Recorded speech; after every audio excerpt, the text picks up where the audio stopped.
Durante las vacaciones nos da tiempo para disfrutar sin prisa muchas cosas, como es, por ejemplo, un atardecer en el mar.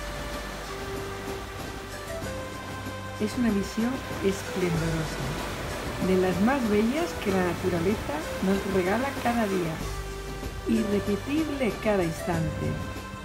El sol despidiéndose en el horizonte, coloreando las aguas de tonos rojizos, cambiando el azul verdoso por el índigo.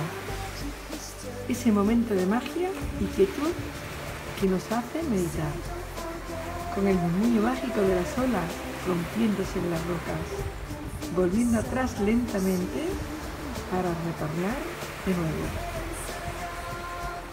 una y otra vez.